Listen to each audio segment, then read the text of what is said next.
Je suis en congé là pour la fin de la semaine et comme parfois les étoiles s'alignent, c'est aussi le week-end à 1000 de ce printemps. Donc le week-end à 1000, si vous ne connaissez pas, c'est un challenge qui est organisé depuis maintenant un certain nombre d'années par Lily Bookin et qui du coup consiste à lire au moins 1000 pages sur un week-end et donc à partager les lectures sur ce week-end-là. Donc je me suis préparé une petite pile à lire, alors je sais pas encore si je vais tout à fait la respecter parce que les piles à lire parfois ça évolue un petit peu en fonction des moods, etc. Mais c'est ma base de départ et on verra ce que j'en fais après. Et je vais vous présenter ça tout de suite. Donc le premier livre que j'ai envie de lire pour ce week-end, c'est le tome 4 de la saga des Bédouines, donc L'amour ou la guerre de Marie Ballot.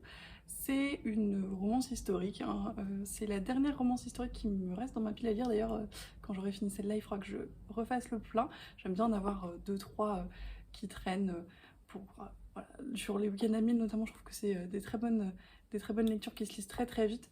Et parfois, quand j'en ai envie, là, j'avoue que après ma petite cure de Bridgerton, je crois que j'ai encore envie un petit peu de romance historique. Voilà, pas grand chose à vous dire à part ça. Je sais même plus exactement qui est le protagoniste de ce tome-là, mais ça me reviendra très vite, je pense, quand je le commencerai. Donc ça va être, je pense, un très agréable moment de repos cerveau, comme j'aime bien les appeler. Ensuite, j'en ai parlé dans mon dernier book haul sur ma frénésie d'achat Becky Chambers. J'aimerais bien lire Apprendre si par bonheur de Becky Chambers. Du coup, j'en sais toujours pas grand chose, hein. Je sais que c'est une novella, je sais que c'est sur un autre équipage de vaisseau, je sais qu'il y a une question de relation polyamoureuse. J'ai pas besoin d'en savoir plus. C'est Becky Chambers, ça me suffit amplement.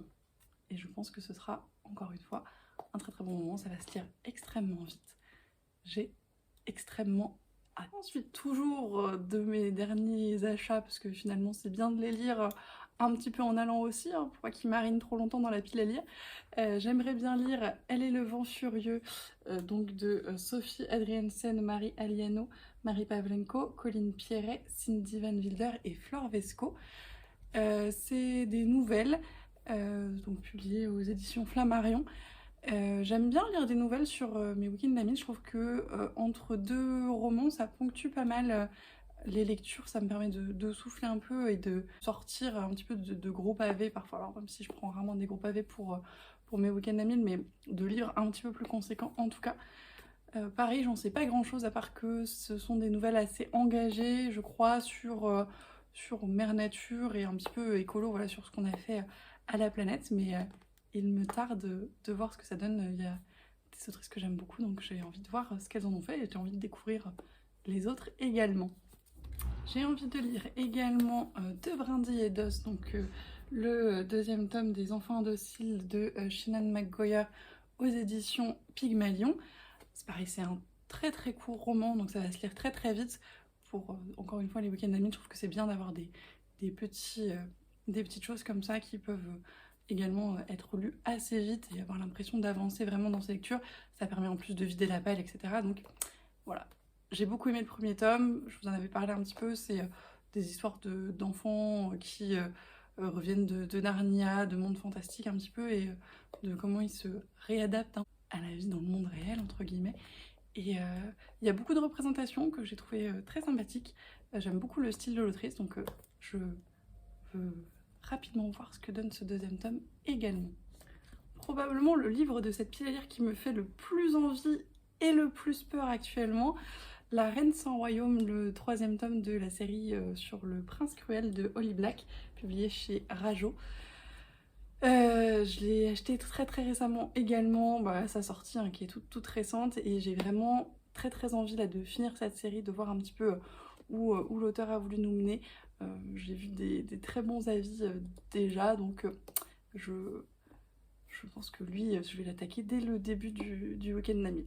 Une autre suite de saga, même si c'est pas une fin, Provoque-moi, qui est le tome... Alors le tome 2 de la saison 2 ou le tome 5, ça dépend comment on compte, de la série de Taïré Mafi, donc Insaisissable, publiée chez Michel Lafon.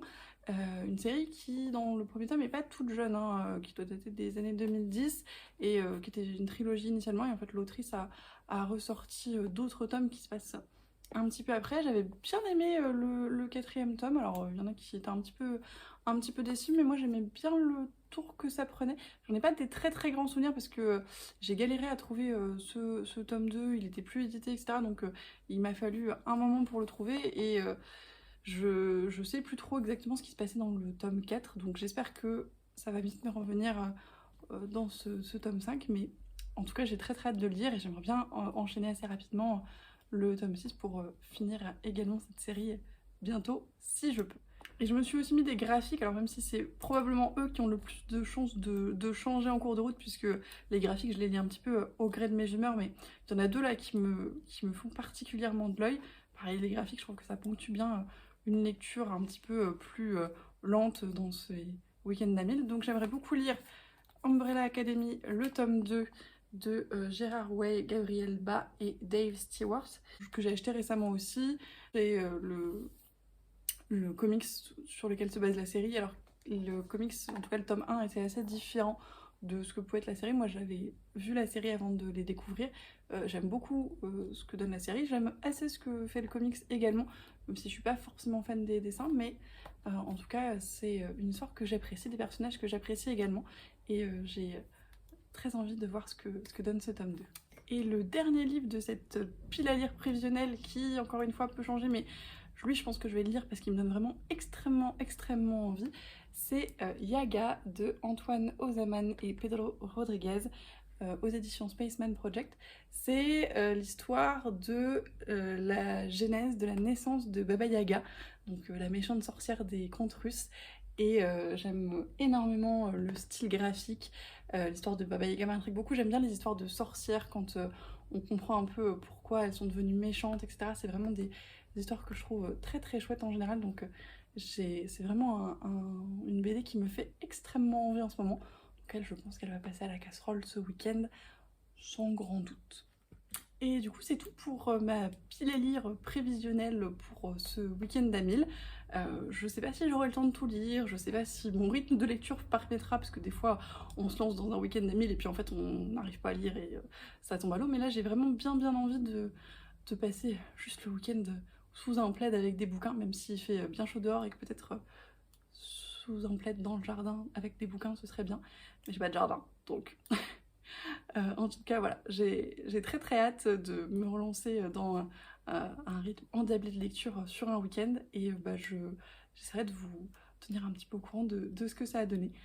N'hésitez pas à me dire si vous participez aussi au week-end d'Amil, ce que vous avez prévu de lire, si il y a des livres que vous allez lire également que je vous ai présentés. Enfin, voilà. Dites-moi un petit peu tout ça et dans tous les cas, je vous souhaite d'excellentes lectures et je vous dis à la prochaine!